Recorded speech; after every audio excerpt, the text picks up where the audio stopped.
Hello hi नमस्कार मंडळी, कसे आहात सगळे? चला तर आज आपण खास होळी स्पेशल पाटा, पुरणयंत्र किंवा मग पुरणाची चाळणी न वापरता एकदम अगदी लोण्यासारखं मऊसूत असं 2 मिनिटात तयार होणारं पुरण कसं बनवायचं किंवा मग सणाच्या दिवशी खूप जास्त घाई गडबड होते त्या दिवशी कशी सगळे पुरणपोळ्याच्या स्वयंपाकाची तयारी करायची आणि झटपट एकदम सोप्या पद्धतीत कमी त्रासामध्ये हा पुरणपोळीचा स्वयंपाक कसा आवरायचा ते सुद्धा तुमच्यासोबत मी शेअर करणार आहे। आणि आजची जी पुरणपोळी आहे अगदी मऊ लुसलुशीत तयार होते, काठापर्यंत पुरण भरलेली, अगदी ओठांनी तुटेल इतकी जास्त मऊसूत आणि सॉफ्ट होते आणि दिवसभर जरी तुम्ही ह्या पोळ्या करून ठेवल्या तरी सुद्धा अगदी सॉफ्ट राहतात। यासाठी सुद्धा पीठ कसं मळायचं ते सुद्धा व्हिडिओमध्ये सांगितलेलं आहे।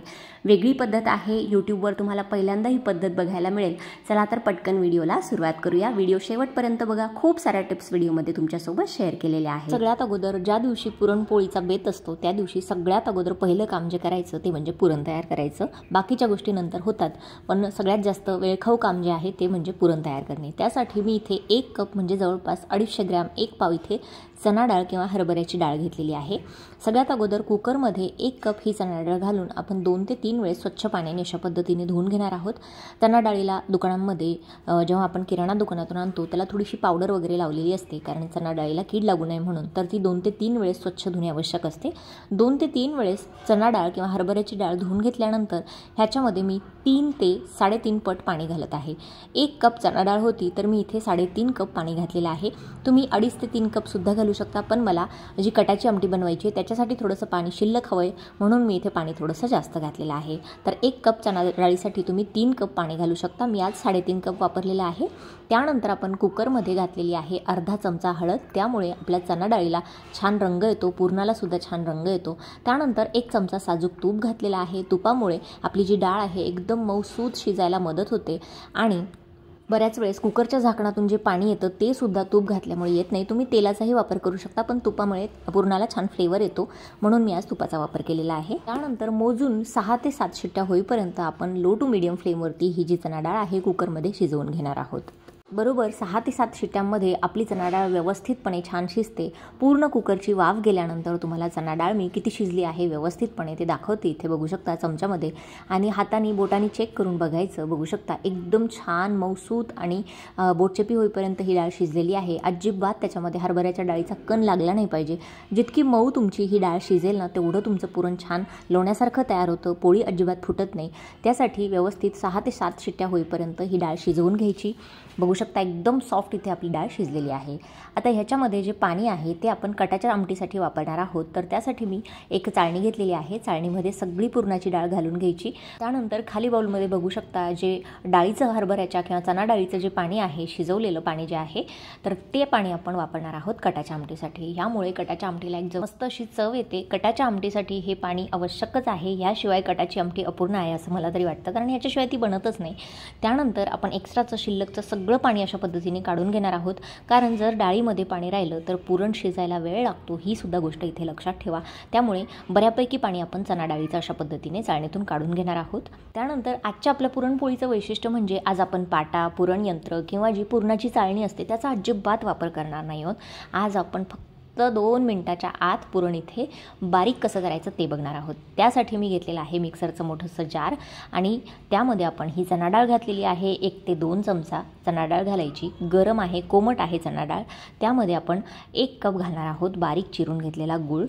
तर गूळ इथे घालण्याच्या ऐवजी तुम्ही साखरसुद्धा वापरू शकता, पण आज आपण गूळ घालून ही पुरणपोळी तयार करणार आहे। त्यानंतर आपण हे जे सगळं साहित्य आहे गूळ आणि चणा डाळ ते व्यवस्थितपणे मिक्सरमध्ये बारीक करून घेणार आहोत। बघू शकता याच्यामध्ये अजिबात तुम्हाला कुठेही चणा डाळीचा कण दिसणार नाही, कारण चणा डाळ हलकीशी गरम किंवा कोमट असावी, ही सुद्धा गोष्ट इथे लक्षात ठेवा। कारण जर चणा डाळ थंड झाली तर व्यवस्थितपणे अशा पद्धतीने बारीक होणार नाही, त्यामध्ये काही कण राहण्याची शक्यता असते।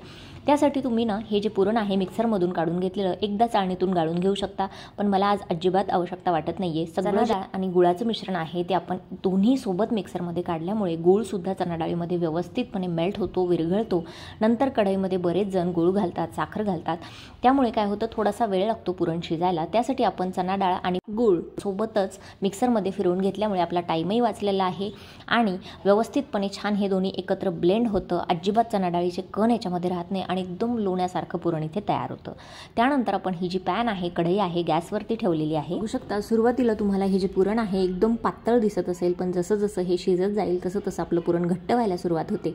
तर जवळपास 7 ते 8 मिनटं इथे झालेली आहे. कंटिन्युअसली मी याला चमच्याने अशा पद्धतीने मिक्स करत आहे, कारण आपण जर याला असंच सोडलं तर हे बऱ्याचदा कढईला खाली करपू शकतं, लागू शकतं. त्यामुळे याला सतत लक्ष ठेवायची गरज आहे. बघू शकता अशा पद्धतीने पुरण आपलं बऱ्यापैकी घट्ट झालेलं आहे. सुरुवातीपेक्षा घट्ट तर झालंय पुरण, पण अजूनही हे पूर्णपणे शिजलेलं नाहीये, कारण झारा याच्यामध्ये उभा राहत नाहीये. म्हणजे आपलं पुरण अजूनही शिजवण्याची गरज आहे. तर आज आपण इथे 1 कप चणा डाळ घेतलेली होती, त्यासाठी 1च कप गूळ वापरलेला आहे. हे प्रमाण जेवढ्याच तेवढं, म्हणजे जेवढी डाळ तेवढंच जर गूळ किंवा साखर जर वापरणार असाल तर साखर घेतली तरीही चालेल.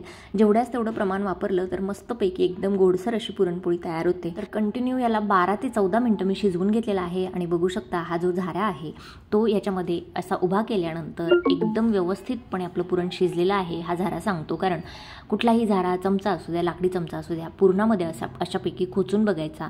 जर तो व्यवस्थितपणे उभा राहिला तर समजायचं आपलं पुरण इथे शिजलेलं आहे. कारण बरेच जे नवशिके असतील किंवा नवीन जे लग्न झालेली मंडळी असतील त्यांना जर पुरणपोळीचा स्वयंपाक करायचा असेल तर पुरण किती वेळापर्यंत शिजवायचं हे माहीत नसतं किंवा शिजलं की नाही हे कळत नाही. तर त्यासाठी ही ट्रिक वापरायची. हा चमचा अशा पद्धतीने उभा करून बघायचा आणि मस्तपैकी हाताला चिकटत नाही हे पुरण, ती सुद्धा एक ट्रिक आहे ओळखण्याची, किंवा मग झाऱ्याची तर सोपीच आहे. तर आपलं हे पुरण इथे व्यवस्थितपणे शिजलेलं आहे. अर्धा टीस्पून मी इथे घातलेली आहे वेलची जायफळाची पूड, त्याने एकदम छान फ्लेवर येतो आपल्या पुरणाला. पुरण इथे तयार आहे. गॅसची फ्लेम बंद करून त्यावरती एक नॅपकिन झाकायचा. म्हणजे काय होतं, आपलं जे पुरण आहे ते अजिबात कोरडं होत नाही किंवा त्यावरती साय धरत नाही. कारण पुरण जर आपण तसंच उघडं ठेवलं तर काय होतं, बऱ्याचदा त्यावरती साय धरली जाते आणि मग त्या साईमुळे आपली पुरणपोळी फुटण्याची शक्यता असते. ताट वगैरे झाकू नका, कारण ताटाचं जे वाफेचं पाणी आहे ते परत पुरणात पडेल आणि पुरण आपलं पातळ होण्याची शक्यता असते. तर एखादा नॅपकिन किंवा कॉटनचा कपडा झाकून ठेवायचा आणि जोपर्यंत पुरण आपलं थंड होतंय तोपर्यंत आपण इथे पुरणपोळीसाठीची कणिक मळून घेणार आहोत. तर पुरणपोळीची कणिक तयार करण्यासाठी मी इथे एक मोठं असं टोप घेतलेलं आहे. त्यामध्ये मी टाकते 2 कप गव्हाचं पीठ. तर आज मी गव्हाच्या पिठाचा पूर्णपणे वापर करणार आहे. पण जर तुम्ही नवीन असाल, पहिल्यांदा पोळी करणार असाल पुरणपोळी, तर काय करायचं, 1 कप गव्हाचं पीठ आणि 1 कप मैदा घ्यायचा. त्यानंतर त्याच्यामध्ये अर्धा टीस्पून मीठ घालायचं, अर्धा टीस्पून हळद घालायची आणि 1 ते 1.5 चमचा साजूक तूप घालायचं आणि व्यवस्थितपणे छान मिक्स करून ह्याची कणिक मळून घ्यायची. तर आज मी पूर्णपणे जास्तीत जास्त गव्हाच्या पिठाचा वापर केलेला आहे, कारण बऱ्याच जणांना जे नवीन असतात त्यांना गव्हाच्या पिठाची पोळी जी आहे ती लाटताना फुटते. त्यासाठी मी मैदा टाकायचं सांगितलेलं आहे. पण आता जर जास्त प्रमाणात गव्हाचं पीठ वापरायचं असेल तर त्याच्यामध्ये 2 चमचे का होईना मैदा घाला. मैदा घातल्यामुळे काय होतं, पोळी कितीही पातळ लाटा, कितीही पुरण भरा, अजिबात ती पोळी फुटत नाही. कारण मैद्यामुळे त्याला एक छान त्या पिठाला लवचिकपणा येतो. पोळी कितीही लांब आपण लाटली तरीसुद्धा ती अजिबात मध्ये फुटत नाही. छान एकजीव आपलं पीठ तयार होतं, कणिक तयार होतं आणि लवचिकपणा आल्यामुळे अजिबात पोळी फुटण्याची शक्यता नसते. जर नवीन असाल तर 1 कप गव्हाचं पीठ 1 कप मैदा समप्रमाणात घ्यायचं. आणि जर तुम्हाला प्रॅक्टिस असेल, पुरणपोळी छान जमत असेल तर मग माझ्याप्रमाणे जास्तीत जास्त तुम्ही गव्हाच्या पिठाचा वापर करून सुद्धा ही पोळी अशा पद्धतीने थोडं पाणी घालून आपल्याला घट्टसर इथे कणिक मळून घ्यायची आहे. पुरणपोळीच्या पिठामध्ये एकदमच पाणी घालून खूप पातळ पीठ कधीच मळायचं नाही. थोडं पाणी घालून अशा पद्धतीने मऊसूत पण थोडंसं घट्ट असावं. बघू शकता, जितका जोर लावून तुम्हाला हे कणिक किंवा पीठ मळता येईल तेवढं जितकं मळून घ्याल तेवढी तुमची जी कणिक आहे ती लवचिक तयार होते आणि पुरणपोळी एकदम छान मऊ लुसलुशीत ओठांनी तोडता येईल इतकी जास्त सॉफ्ट तयार होते. तर सगळ्यात जे सिक्रेट लपलेलं आहे पुरणपोळीचं ते पुरणामध्ये तर आहेच, पण त्याचं जे वरचं कणिक आहे ते मळण्यावर सुद्धा पुरणपोळीची चव, टेक्स्चर खूप जास्त डिपेंड करते. एकदम सॉफ्ट मऊसूत आपली इथे पुरणपोळीसाठीची कणिक तयार आहे. त्यानंतर त्यावरती एक कॉटनचा रुमाल अशा पद्धतीने आपण झाकून ठेवूया आणि कमीत कमी 1 तासासाठी तरी अशा पद्धतीने कणिक तुम्हाला साईडला ठेवून द्यायची आहे. म्हणजे ती अजून जास्त नरम होते, त्यामध्ये ग्लुटन फॉर्म होतं आणि पुरणपोळी एकदम सॉफ्ट तयार होते. चला तर 1 तासानंतर आपण पुरणपोळी लाटायला घेणार आहोत. तर इथे मी कणकेचा गोळा घेतलेला आहे. त्यापेक्षा 1.5 पट किंवा दुप्पट तुम्ही जो पुरणाचा गोळा आहे ते घेऊ शकता. तर मी इथे 1.5 पट पुरणाचा गोळा घेतलेला आहे. समप्रमाणात सुद्धा घालू शकता. नवीन असाल तर जेवढं कणिक आहे तेवढा तरी पुरणाचा गोळा घ्यायचा आहे. त्यानंतर हातावरती अशा पद्धतीने अंगठ्याच्या साहाय्याने एक गोल अशी कणकेची वाटी तयार करून घ्यायची आहे. काठाकाठाने दाबत मध्ये थोडीशी जाडसर ठेवायची आहे, म्हणजे मग नंतर पुरणपोळी लाटताना अजिबात फुटण्याची भीती राहत नाही. अशा पद्धतीने एकदम खोलगट अशी आपण ही पारी किंवा वाटी तयार करून घेणार आहोत. बघू शकता अशा पद्धतीची काठाने पातळ करून घेतलेली आहे, मध्ये थोडीशी जाडसर आहे. आणि हा जो आपण दुप्पट किंवा 1.5 पट पुरणाचा गोळा घेतलेला आहे तो याच्यामध्ये अलगद ठेवून द्यायचा आहे आणि सगळ्या बोटाच्या साहाय्याने आपल्याला अलगद हा जो पुरणाचा गोळा आहे तो या पारीमध्ये अशा पद्धतीने पसरवून घ्यायचा आहे. आहे. काठापर्यंत अगदी पुरणपोळी भरलेली असावी, त्यासाठी तुम्हाला पुरण बऱ्यापैकी याच्यामध्ये घालायचं आहे. कारण जर कणकेपेक्षा पुरण कमी घातलं तर मग आपली पोळी थोडीशी फिकट लागते आणि चवीलाही ती थोडीशी तेवढीशी फारशी छान लागत नाही. त्यासाठी पुरण योग्य प्रमाणातच घालायचं.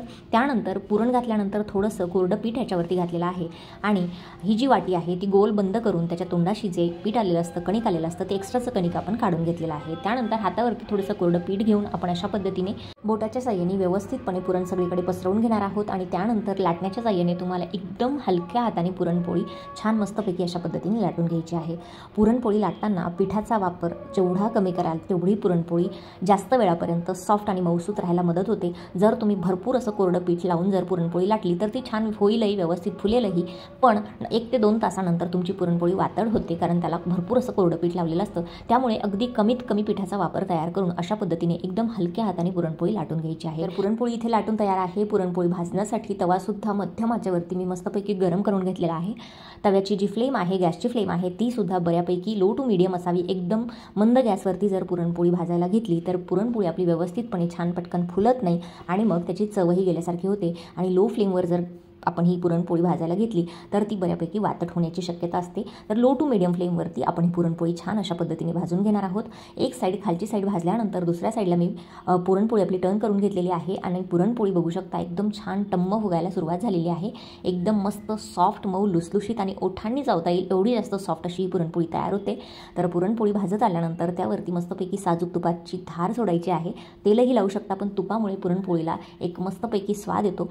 तर आपली पुरणपोळी बघू शकता तुम्ही, रंगही बघू शकता. अतिशय सुरेख आपली ही मस्त पिवळी थम्म अशी ही पुरणपोळी इथे तयार आहे. सणाला मी सांगितलेल्या एवढ्या सगळ्या टिप्स वापरून जर तुम्ही पुरणपोळीचा स्वयंपाक केला तर अजिबात पुरणपोळी बिघडणार नाही. नवीन असाल, नवविवाहित असाल, पहिल्यांदा पुरणपोळीचा स्वयंपाक करणार असाल तरीसुद्धा पुरणपोळी एकदम परफेक्टच जमणार. तर सेम त्याच पद्धतीने आपण दुसरीसुद्धा पुरणपोळी लाटून घेतलेली आहे. तीसुद्धा तव्यावरती घालून आपण दोन्ही साईडने छान मस्त खरपूस होईपर्यंत भाजून घेणार आहोत. जर तुम्हाला थोडीशी खरपूस पुरणपोळी आवडत असेल तर एकदम लो फ्लेम करायची गॅसची आणि थोडं तूप सोडत त्याला मस्त कुरकुरीत आणि खमंग खरपूस होईपर्यंत भाजून घ्यायचं आहे. तर बघू शकता दुसरीसुद्धा पुरणपोळी छानपैकी इथे फुललेली आहे. हलक्या हाताने लाटायची, कणिक मळताना ज्या गोष्टी सांगितल्या त्या पाळायच्या, पुरण व्यवस्थितपणे छान तयार करून घ्यायचं, अजिबात बिघडणार नाही पुरणपोळी. तर एवढ्या सगळ्या टिप्स लक्षात ठेवून जर पुरणपोळीचा स्वयंपाक बनवला तर अजिबात बिघडत नाही. एकदम मस्त मऊ लुसलुशीत पुरणपोळ्या तयार होतात. तर या होळीच्या येणाऱ्या सणाला सुद्धा तुम्ही अशा पद्धतीने पुरणपोळीचा स्वयंपाक नक्की करून बघा आणि मला कमेंट सेक्शनमध्ये सांगा की आजचा व्हिडिओ, आजची रेसिपी आणि आजच्या व्हिडिओमध्ये सांगितलेल्या सगळ्या टिप्स तुम्हाला कशा वाटल्या. व्हिडिओ जर मनापासून आवडला असेल तर व्हिडिओला लाईक करा, शेअर करा आणि असेच नवनवीन व्हिडिओज आपल्या चॅनलवरती बघण्यासाठी चॅनलला सबस्क्राईब करायला विसरू नका. चला भेटूया पुढच्या व्हिडिओमध्ये. तोपर्यंत धन्यवाद. तुम्हा सगळ्यांना होळीच्या खूप खूप साऱ्या शुभेच्छा.